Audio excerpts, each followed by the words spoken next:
En la historia del liderazgo, Faraón, Nabucodonosor, Alejandro, Julio César, Napoleón y Hitler, todos ellos veían el liderazgo en lo que tenía que ver con poder y autoridad sobre los demás.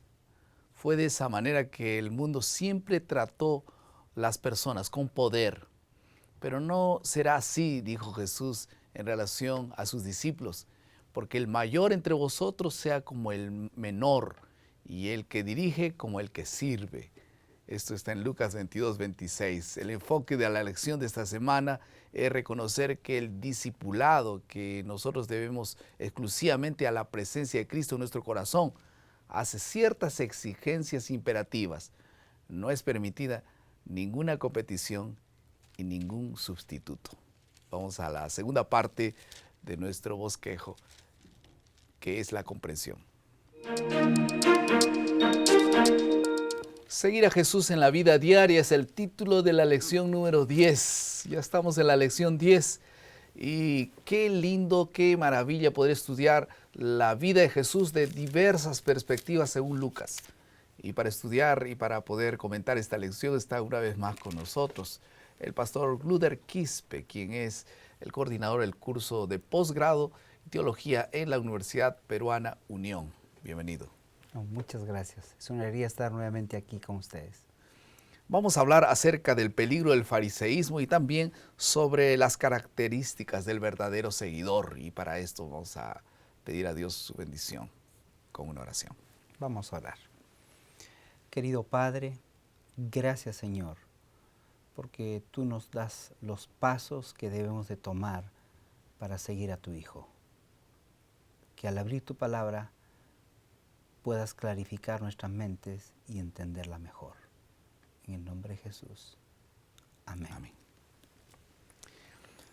La mayoría de personas están más preocupadas en lo que las personas pueden hacer y no en lo que realmente Dios puede hacer. Y es por eso que la Biblia comienza hablando un poco sobre el temor de lo que los seres humanos te pueden hacer y no se preocupan de lo que Dios realmente quiere hacer, no solo en relación al juicio, sino en favor de nosotros, ¿no? Es interesante, la lección anterior, la semana pasada hemos estudiado que cuán importante es el hacer, pero no solamente el hacer, también cómo empieza el ser. El ser y el hacer, tiene que haber coherencia entre ellos. Ahora, había un problema dentro de los fariseos y Lucas le da mucho espacio a los fariseos. Bastante espacio. ¿Por qué? Porque quiere mostrarnos que los judíos realmente estaban tan alejados de lo que el ideal de Dios. Estaban alejados. Y él ocupa un buen espacio para acusar las cosas y los errores que los fariseos tenían. Por ejemplo, el capítulo 11, versículo 38, dice allí, el fariseo, cuando vio, se extrañó de que no hubiese lavado la mano antes de comer. Ya esta lección anteriormente se había visto.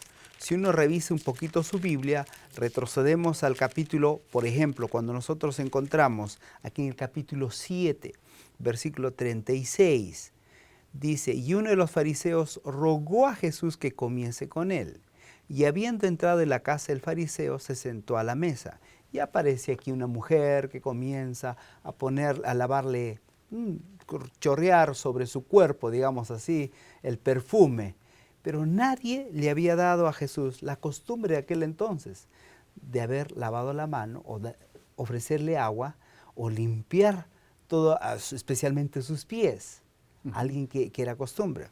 Pero algo interesante, los fariseos estaban preocupados más por las cosas exteriores que por las cosas interiores. Por las apariencias. Por las apariencias. ¿Qué? ¿No es importante la apariencia? Claro, pero debe ser el fruto de algo que ha venido una semilla buena dentro de nuestro ser. No tiene que ser simplemente lo exterior, no es solo la fachada.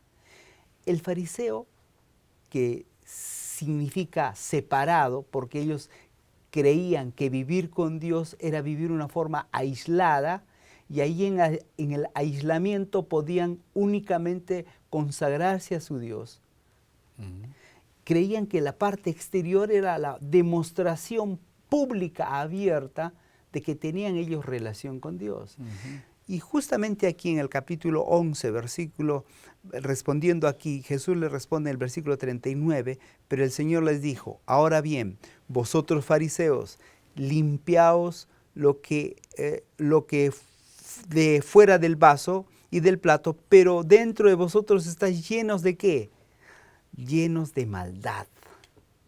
Ahí viene el problema. El Señor es directo. Hay algunas cosas que a veces, ¿cómo un Dios de amor puede ser un Dios también directo y claro? Ese Dios, cuando ve que sobrepasaron realmente el límite, especialmente el asunto de la hipocresía, el Señor se molesta. Y el caso de los fariseos era muy claro. Y era muy humano, ¿no? El hecho, porque los seres humanos somos así. Como no podemos percibir nada de lo que hay dentro del corazón, entonces engañamos a todo el mundo con nuestra apariencia y todos se engañan, todos estamos engañados, ¿no? Porque nada de lo que vemos es, pero lo que somos realmente pocas veces aparece. Entonces la conexión otra vez más entre lo que hay por dentro y lo que hay por fuera. Otro asunto interesante de Jesús llamó la atención de los fariseos es el hecho de que obedecían algunas cosas y otras dejaban de obedecerlas, ¿no? Exacto. Estaban preocupados en los detalles, pero se despreocuparon de la esencia, ¿no? Sí. Ese es un problema grande dentro del fariseísmo. Por ejemplo, ¿cuál es la esencia? El amor. El amor. Y ellos no tenían nada de amor cuando hacían nada, de todas las cosas que hacían, ¿no? Y Lucas 11:42 habla de que eran fieles en algunas cosas, pero eran infieles en cosas fundamentales como guardar la justicia y el amor. Exacto. Ahora, este asunto de acariciar el orgullo, parece que este era el punto más crucial en la vida de los fariseos, ¿no? Los saludos en las plazas, los primeros lugares en las reuniones, en las sinagogas, etc. Todo eso tenía una característica, el orgullo, ellos querían aparecer. Cristianismo es crucificar el yo y que Cristo aparezca en nuestras vidas. Cristianismo es vencer ese orgullo. Uno es cristiano en la medida en la cual no aparezca Él como figura, sino Cristo. Y esta es una lucha, ¿no? Tremenda, porque el ser humano naturalmente quiere ser alabado, quiere ser saludado, y si alguien no te saluda, pasa así, dice, ¿qué le pasó, no? No es porque estábamos viendo un descortés a nuestro lado, no, sino porque no acarició nuestro yo. Y esa es una lucha permanente. La única forma de vencer esto es relacionándonos con Dios. Él hace que... Hay una oración que dice, dame, o toma mi corazón porque no puedo dártelo, ¿no? Tú elévalo, transfórmalo hasta una atmósfera pura y santa donde la rica corriente de tu amor fluya, y ya no fluya yo, ¿no? Sino Cristo en mí. En fin. Por eso, para seguir a Jesús diariamente, necesitamos depender de Él. Hay una expresión, sí. Hay una expresión en la Biblia que es el fermento de los fariseos, un poco más fuerte todavía, ¿no? Y en Lucas 12:1 habla un poco. ¿En qué consistía ese fermento de los fariseos? En el asunto de la hipocresía, ¿no? Aparentar las cosas. O sea, la palabra hipocresía a lo largo de los años ha venido especialmente evolucionando en su concepto. Y en el tiempo de Jesús era aquella persona que actuaba en vez de otra. Ahora, todos los que son hipócritas en un tiempo así son políticos, son personas que saben lidiar con sus relacionamientos. Eso no deja aparentemente anda bien. Parece que todo el mundo aprecia, es políticamente correcto, ¿no? Eso es cierto. Pero bíblicamente pecaminoso. Es interesante que hay muchas cosas que nosotros, siendo cristianos, bien, usted lo ha dicho, políticamente hablando, podría estar bien. Pero el Señor está mirando más allá de lo político, está mirando el corazón.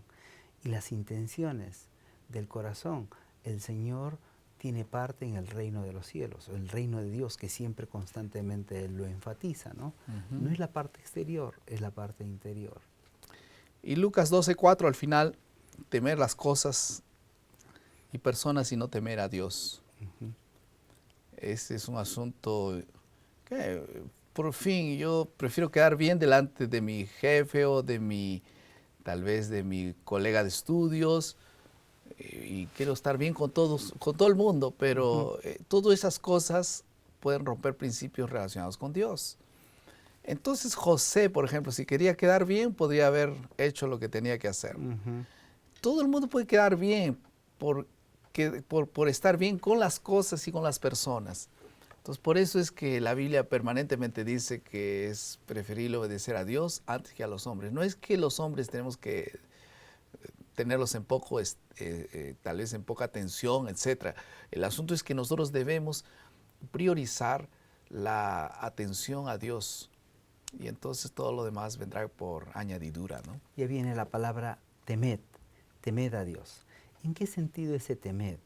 No es un asunto de temor y miedo, es un asunto de reverencia por alguien que sabes tú y admiras, que realmente tiene un brazo abierto. Una mezcla de respeto y amor, ¿no? Exacto.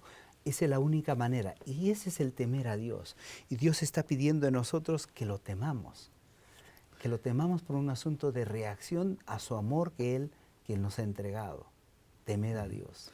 En la última parte de la lección habla sobre algunas características de los verdaderos seguidores.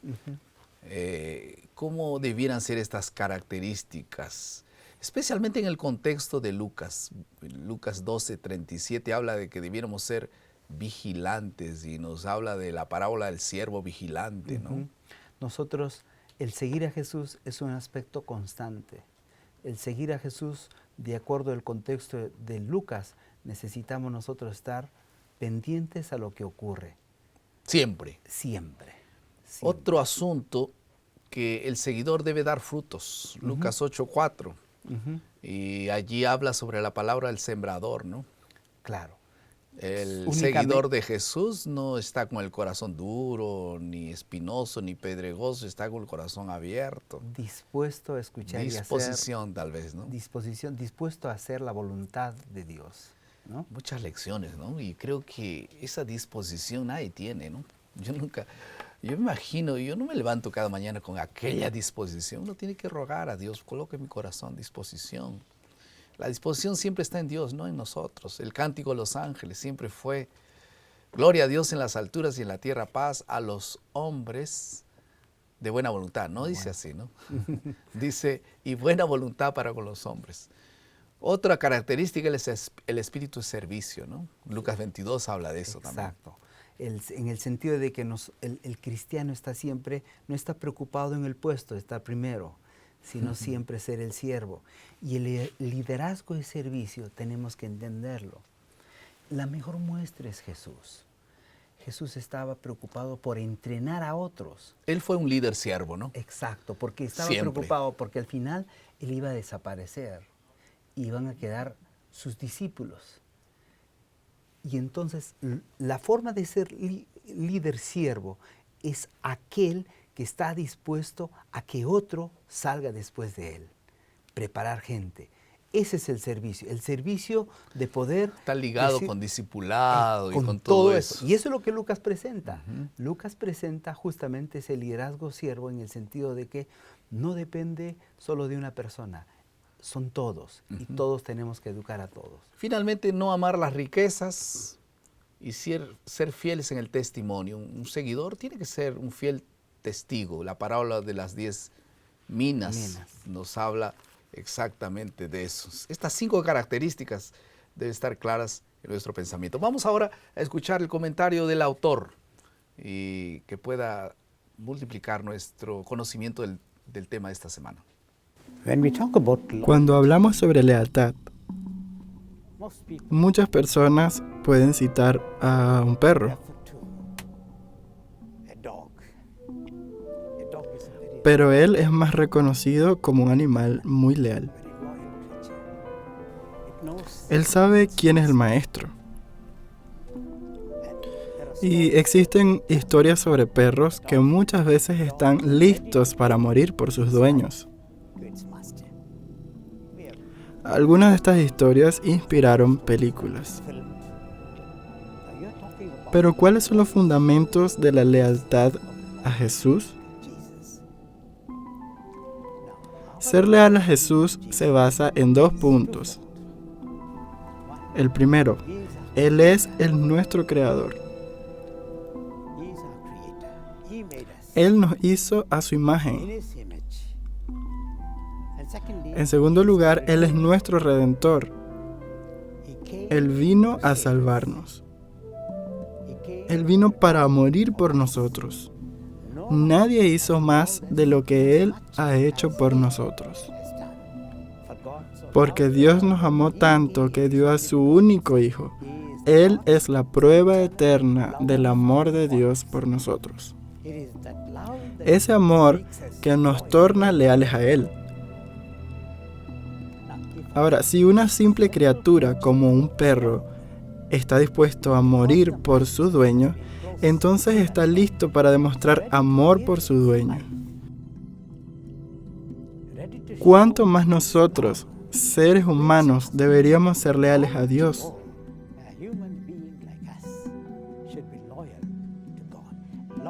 Lealtad es el contexto cristiano. Significa estar preparado aún más para morir.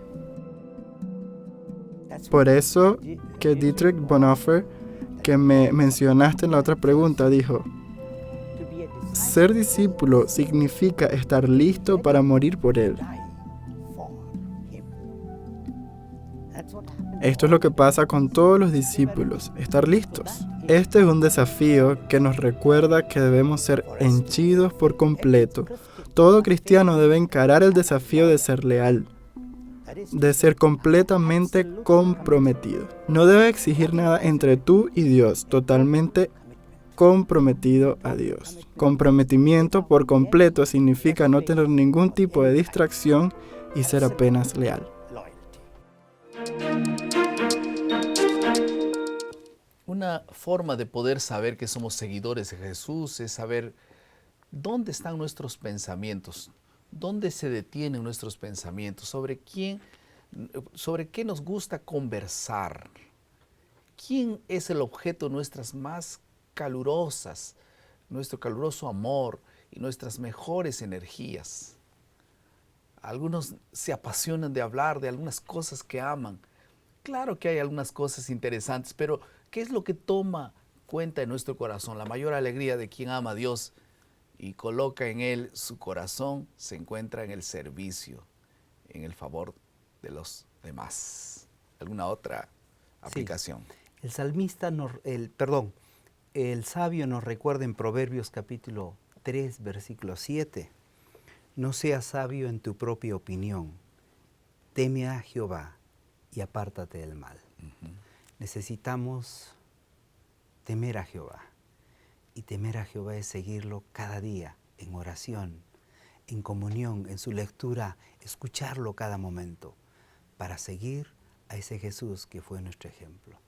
Amén. Vamos a pasar a la última parte de nuestro bosquejo, que es la creatividad. Hemos estudiado en esta semana que una característica de un discípulo de Jesús es la fidelidad en el cumplimiento de la misión.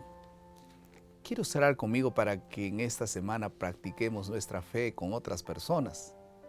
Piensa en alguien, piensa en una persona y ahora pídele a Dios fuerza y sabiduría para que Dios pueda darnos, proveer a alguien para acompañarte en esa misión. Tal vez tú no te atreves, no tienes coraje de ir solo. Dios va a mandar a alguien para que te acompañe, pero no te quedes allí porque esto va a ser una bendición para ti. Vamos a orar. Querido Padre, que en nuestro camino de seguirte podamos ser fieles al comunicar tu mensaje a otras personas. Por favor, si no podemos solos, manda a alguien que nos acompañe y que podamos tener esa alegría de servirte y comunicar tu amor a los demás. En el nombre de Jesús. Amén.